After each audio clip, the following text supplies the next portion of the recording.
Hello and welcome back to Mechanically Minded. Today I'm going to talk about how I heat my hot tub with solar panels. Now, as some of you have seen before on some of my shorts, I have been using my solar panels and my inverter to heat my hot tub, and I want to just go through and break down the costs and implications of doing this. Now, I currently have a 5000 watt inverter solar charger MPPT controller with 4800 watts worth of batteries and 2400 and something watts worth of solar panels. All of this on the whole, generally majority of the time, will suffice for my hot tub. The hot tub takes 1.6 kilowatts to charge, plus an additional 500 watts if I want to use the jets. Now, everything that I have bought to complete this project I brought off of Facebook, and all of it is used or sold as used, bought, never used, that sort of thing, or for something else and reused. Now, originally I used to have approximately 600 watts worth of solar on the roof, plus 100 amp hours worth of lead acid batteries. Now, this worked okay. It took off the edge of the hot tub demands, but it didn't really do all of it. So there was always a backup required on that one.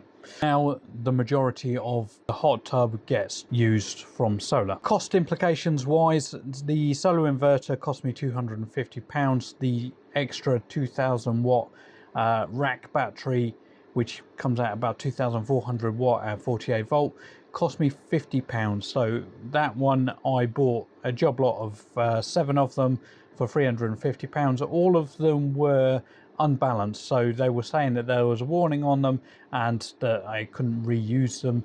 So I stripped them down, made sure the cells weren't bulging, which they weren't, and then I recharged each individual cell separately to where they were within 10% of each other, and then I plugged them all back into the board lit up, charged them over time, kept them at a high voltage for about a week or so, and they did balance within, say, 1% of each other.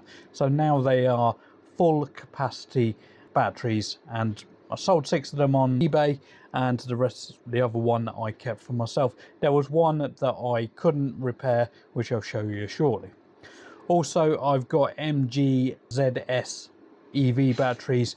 They are 24 volts each, coming in at 2000 watts each. So if you add them together, it works out as 48 volts at 2000 kilowatt hours. I think that's how it works. But anyway, the whole system is approximately 2500 watts. Now, they're not really supposed to go together because of the voltage difference in them, but I set my solar charger to only charge up to 54 volts and only go down to, I think it's 46 volts, to make sure that it doesn't damage the batteries. Now, on a day like today where it's 35 degrees outside, very, very sunny, we are currently pulling 1.33 kilowatts from the solar panels. Majority of that is actually being pumped into the house on a separate line so that I can run a air conditioner. So that's currently coming off the solar panels. The hot tub doesn't need heating because it's already up to temperature, but when the system determines that the temperature of the hot tub is going down, then it will automatically start heating that. And I'm also putting 189 watts into my battery system. Now, before we go through and have a look at the different components, I'm not the tidiest of persons. Quite a lot of you will probably say that I need to tidy up my wiring. To be fair, this probably isn't going to happen. I don't mind it being like that. So there we have my 5000 watt MPPT controller inverter. We have currently 2 sets of lines coming off, both capable of supplying 2.5 kilowatts of power. We have a voltage isolator on one battery, and we have a voltage isolator on another battery. These are the EV batteries. Apparently, according to Google, the car in question has 24 of these. I actually got 3 of them on Facebook for a tenner each. I wish I had 4, because then I could wire this one up to this lot as well, but I currently don't. Now, the ones that I bought off of Facebook, the rack batteries, as you can see, this one is not doing very well. So out of the 7 of them I bought, one was not worth saving. But anyway, so there is my battery. This is just so that this is what I use to balance them. So this here is my battery. As you can see, it's showing that it's almost fully charged. This one here was a Sauron battery. I didn't have any use for a 60 volt Sauron battery, so I did take it apart and I made it into a 48 volt battery, which I use on a lot of my items. So we do have a cable coming from solar system to the hot tub.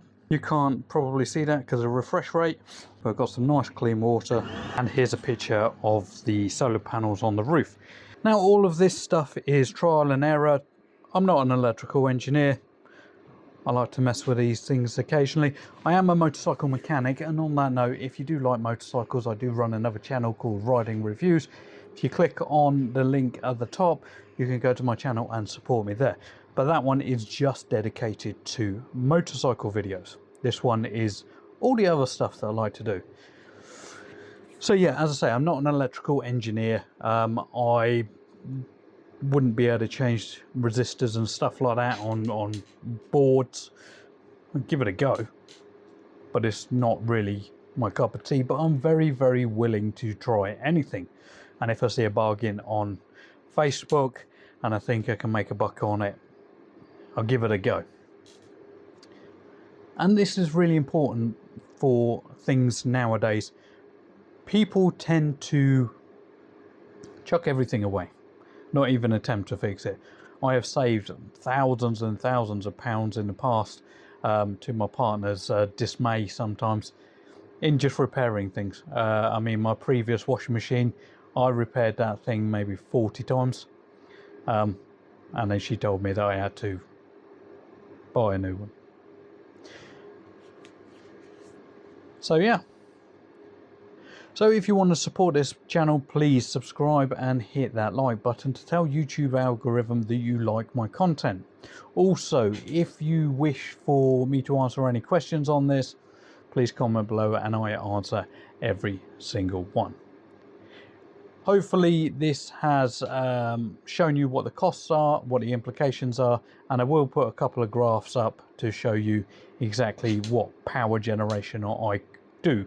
One of the issues that I have is I could probably do with a couple more batteries, because the usage of the solar panels during the day, I'm not getting the full use because I haven't got enough storage and I'm not using it. If I could connect the solar panels to the house directly without exporting it to the grid, because even if you don't want to export it to the grid, you can't stop it. So if you connect the system to the grid and you're not using the power, whatever your solar panels can pump, they're going to pump into the grid. There's a safety issue on that, there's a regulation issue on that, and there's a money issue on that. I don't want to give them free electricity. I have to pay for mine. Why should they not have to pay? But anyway, thanks for watching.